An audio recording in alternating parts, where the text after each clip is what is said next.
Yes, so episode 48, what is this show going to be all about? And that's what we're going to be talking about today.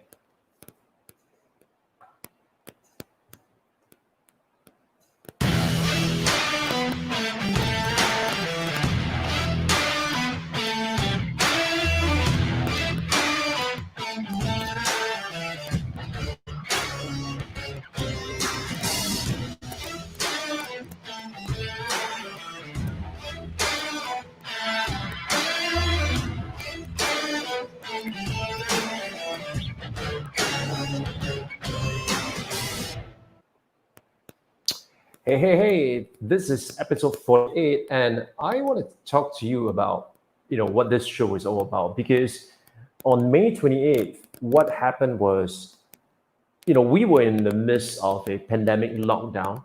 And so I was holed up at home, and I was just wondering, like, what should I be doing?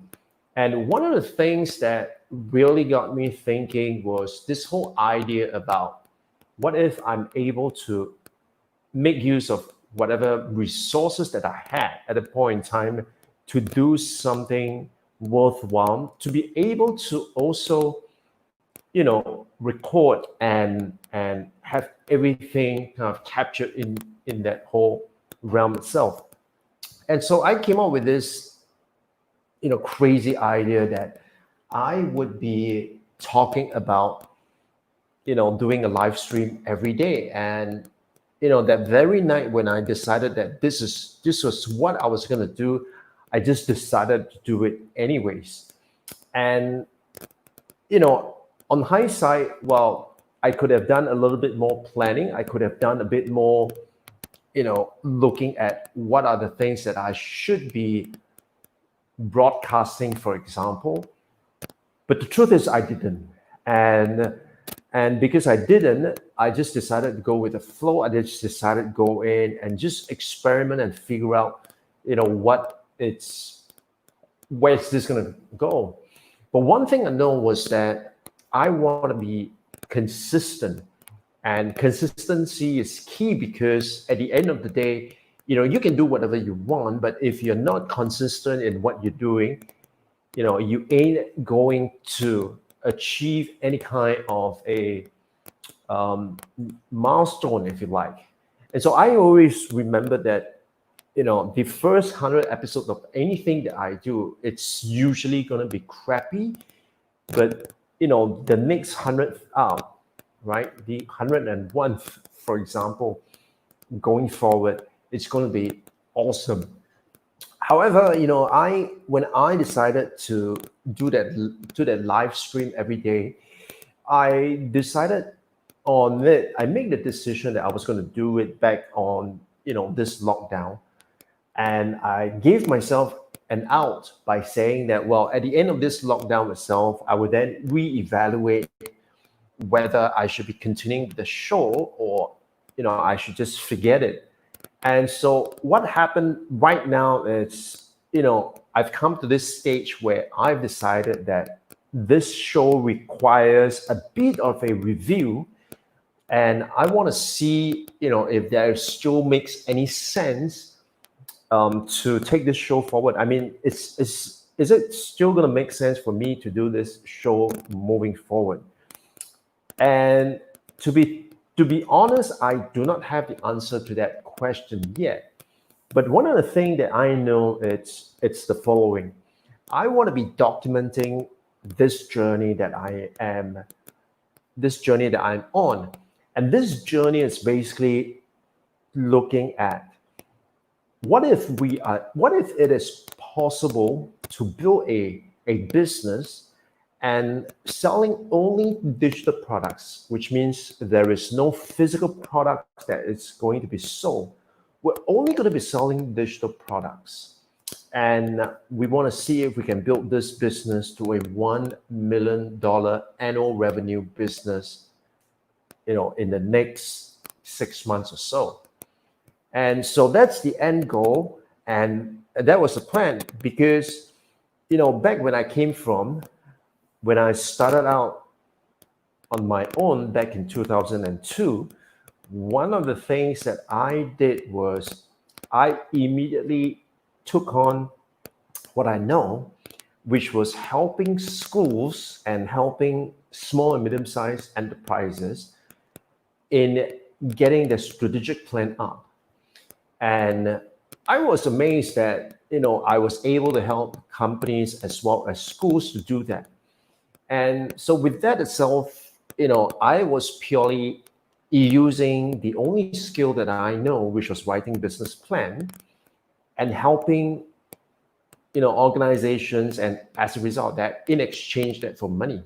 Now, the only downside with that is that there is a limit in terms of how much I could earn, because if I wanted to earn more, I would either have to take on more clients or I have to charge more.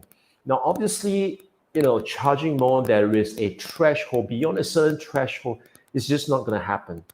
And also, the other thing is that if you want to take on more clients, it just means that I've got more work to do. And there is just so limited amount of time that we have here. And so, technically speaking, it is just not possible to be able to go down that route to get more clients or to charge more at the same time. And what's more interesting was that, I came through this juncture where we started a family, and I wanted to be with my family as much as possible. I want to be investing time with them. And so investing time with them means that, I'm going to take time away from work and to be with my family. And in doing so, that has reduced the amount of time that I have available for work, and which means, my income is going to suffer again. And so, and that in that position itself, definitely that doesn't give me much of a choice or the ability to be able to reach that 1 million threshold in annual revenue just doing digital products. And so when I wanted to reach that end goal itself, right now I'm looking at it, I'm saying that, what if it is possible to build a business purely just selling digital products, right? So no consulting, no coaching, just purely selling digital products. What if we can build a business doing that, right? And so, to eat my own dog food, what I had to do was I had to do the research. And so this is something that I wanted to share with you on, right? And so, in this aspect itself, I'd like you to take a look at a few things, right? So the first thing that I did was I went into Google, and I want to find out, like, what kind of search results comes up from there. And as you can see from this search result, that when you type in make 1 million a year, you get, a whopping 1.8 billion search results, right? And, right off the bat, you will see, there's videos, you have lots of articles, and some of the articles were pretty good, I must say, right? Like, for example, this article on entrepreneur.com, it talks about, the 5 steps to making $1 million or more a year. And if you look at, the steps, they talked about things like, first you got to identify the pain, and then, create an irresistible offer. Then you go ahead and look at, creating a detailed plan and executing daily. I just love this, right? Because, myself, I know that unless I am on it on a daily basis, it's not going to happen, right? And of course, create a deeper mission and vision, and finally track, analyze, and readjust your approach as you go along, right? I mean, this is solid. This is solid advice here, if you ask me. Okay. Now, and then of course, Ramit also talked about, how to make $1 million a year, right? Advice, well, or at least how to make $1 million advice from actual millionaires. And so, as you go through the steps itself, it talks about first you need to get out of debt. Bearing in mind that Ramit website, it's about, how you can get out of debt so that you can start investing and start accumulating wealth, right? So that is something that he talks about most. Secondly, is to save money from when you need it most, right? You need to have that emergency fund, and that's without saying, like, for example, right now in this pandemic, I think many people would see themselves to be in a big trouble if they do not have that emergency fund. And so having that emergency fund is so crucial. Of course, you want to invest in the future, and that includes, stocks, properties, um, real estate, for example, all the good stuff, right? And then what caught my attention was step number 4, when you talk about find a $1 million business idea. And this is what caught my attention because, as you scroll through this results itself, it does tells you what does it mean by $1 million business idea. And then of course, talk about getting a first client and all that, right? And so as you look at this, some of the questions that really get you to think about this, it's like, what do I already pay for? Because if you already pay for something, is there a way that you could turn it into an online business, for example, right? What skills do you have? That's something that, totally I agree with that, because that is something that got me out of that situation and got me into becoming a circumstantial entrepreneur in 2002. I look at what skills I have. What can I do, right? What can I do? What do your friends say you're great at? That's another thing to look at. And then what do you do on a Saturday morning? I mean, these are all good questions to help you to be able to find out, like, if you do not have an idea, what kind of work you should be doing. This is a great place to start, right? And then, of course, finding your first client. Now, and then, of course, I came across this article about this 27-year-old who made $1 million last year, and that was way back in 2017. I'm not sure if she had been able to maintain that or she have actually surpassed that target itself. But the point is that as you look at this,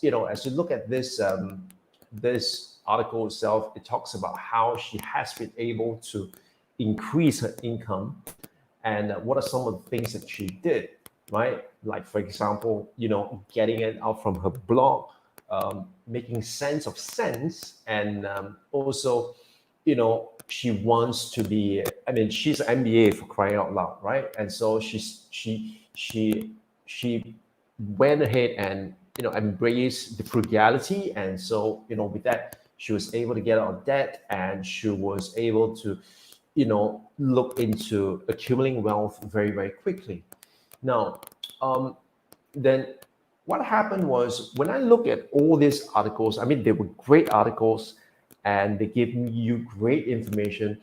One of the key things that I had a problem with was that, especially with Ramit's article, I felt that, it was coming from the point of view that, you look at what is your $1 million business idea, i.e. looking at what you can do, what are you great at, go with that flow first, then find your first client.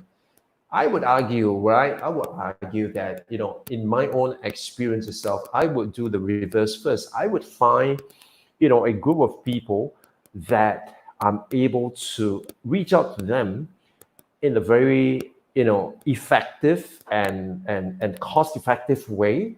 Because if I'm able to reach out to this group of people in a very cost-effective way, and I'm able to find out what is it that they are struggling with, then that is my $1 million idea. So that's the way I'm going to approach that.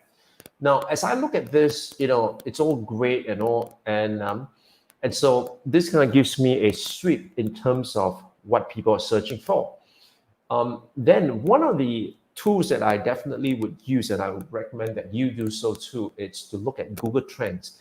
Now, Google Trends basically just tell you, if you have a particular keyword, how has that keyword been doing over the years itself. So I type in the keyword, the search term that says make 1 million a year, and I want to look at worldwide. And I didn't just want to look at last year or last hour, for example. I want to look at,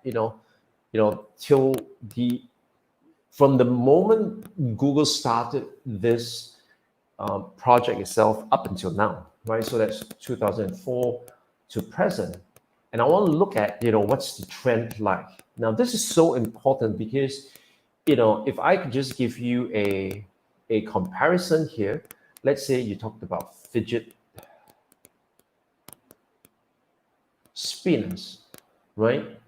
If you look at fidget spinners, you're able to see that, the something like fidget spinner, you get a huge spike, but after that, everything goes flat, right? After that, everything goes flat, as you can see from this graph here.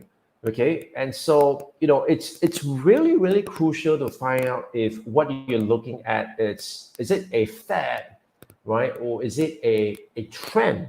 And if it's a trend, is it on an upward or is it on a downward? From the look of this, it appears to me that the trend seems to be quite stable. Initially there were a lot of people searching for this, but it kind of died down. There could be many reasons. I'm not going to speculate what those reasons are, but it could be a number of reasons why that happened. But what's interesting is that over the years, as you can see, like from 2010 to 2016-ish, you can see that, the graph is kind of stable. And but over time, it kind of like moves up. So if you look at, say, for example, in the last 12 years or last two years, for example, right? How do we do this quickly? Let's say we take it all the way to July 12th in 2017.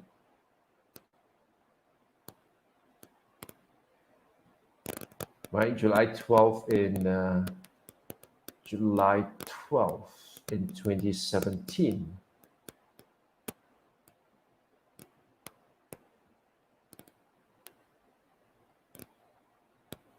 Let's take a look at that. Right, so you can see that in the 2017, 2018 phase, it's stable, and right now it seems like it's going on and up, but it seems like this part here seems like it's going down as well. So there could be many things, but at least it shows you that from time to time, this topic is something that people are searching for. It's not a topic like fidget spinner where it is just a hype, it is a fad, and it comes and it goes. So if you want to be looking at something, if you want to be building something itself, you want to be able to make sure that this is more of a trend, preferably, of course, an upward trend, not a downward trend, and you want to know that it's not fad. So this is the second place that I go to. The third place that I go to was, I want to find out on YouTube itself, are there sufficient, what are some of the videos that talked about making $1 million a year? And of course, there are tons of it, right? There are tons of it. Okay, and so it kind of tells me that yes, this is a topic that people have been talking about, something that people want to know, right? And that was where it leads me to another site which I always use, and that's Quora. And this is where I type in like, make $1 million a year into Quora itself, and then I select questions. I can go with all time, or I can just look at past year, for example, right? And then it tells me. So, I just want to get a sense of what are some of the questions that people are asking. And so this really, really gave me a lot of insights because, it tells me like, what are the type of questions that people are asking. So obviously for me, the type of questions that are relevant, it's, what type of small businesses are making 1 million a year? How is it that people manage to make 1 million or plus a year? How much does, right? So other things like, what is the best way to make $1 million, for example. So you can see that there are people who are asking about, how do you make $1 million in the offline space, but there are also people asking about, what if can you make $1 million a year online, right? And so that kind of gives you a sense that, okay, people are actually, because these are actual people asking actual question itself. I would also go into Twitter, and this is where I will type in a search and see, what are some of the kind of tweets that come out. If I want to see if it's a question, I will just type in the search phrase with a question mark, and this would tell me, the kind of questions that people are asking in relation to this. Look at his face.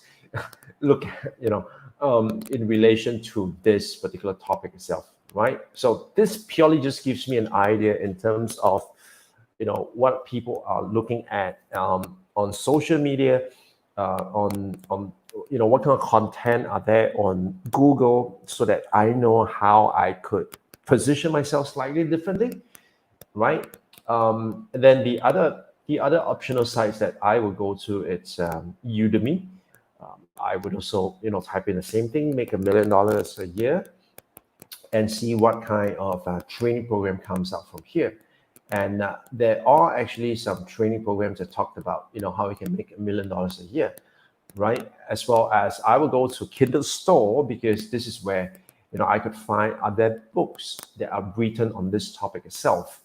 And so with this, I could get a better idea really in terms of what is it that what is it that I could be looking at in terms of this area itself.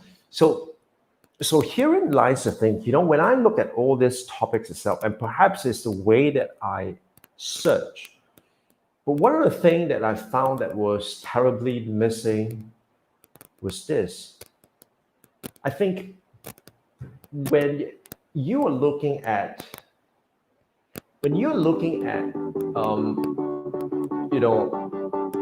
how to make $1 million a year, you are actually on the wrong track. You are actually on the wrong path itself. And so here's where I think what is wrong with that, because you are looking at making $1 million, but the mindset, the approach, it's flawed. And because of that, you feel that it is you might not even achieve that. And so here's the thing. What I want to do is, I want to be a billionaire. Now, before you judge me, going from $1 million to $1 billion, what I'm saying here is this: I want to solve problems for 1 billion people. Right? I want to solve problems for 1 billion people. I think that is such a great inspiration to think about, because at the end of the day, when you talk about solving problems for 1 billion people, there could be many problems that you can choose from. That's number one. So the market is big. Secondly, it's that because there is a problem, there is already a desire or a need to have that problem solved. And so that is crucial, because if there is no problem, there is no business. And thirdly, you are putting the audience, the people that you're serving first. Instead of saying that I'm going to make $1 million and I'm going to find out how to make you give me that $1 million, right? Now it's you approaching it and saying that, hey, let's see, what is your biggest challenge, and let's see if and how I could help you, address that problem itself, and along the way to be able to make $1 million. So this show, what is it going to be about? It is going to be about me on this journey, solving problem for 1 billion people, and in the process of it, to be able to build a business selling only digital products and earning at least $1 million in revenue every year. That's what I'm doing. And so if you are keen on following, please do so. Yeah, because that is something that I will be talking about more. And I'm so excited. I'll see you guys on the next one. Bye bye.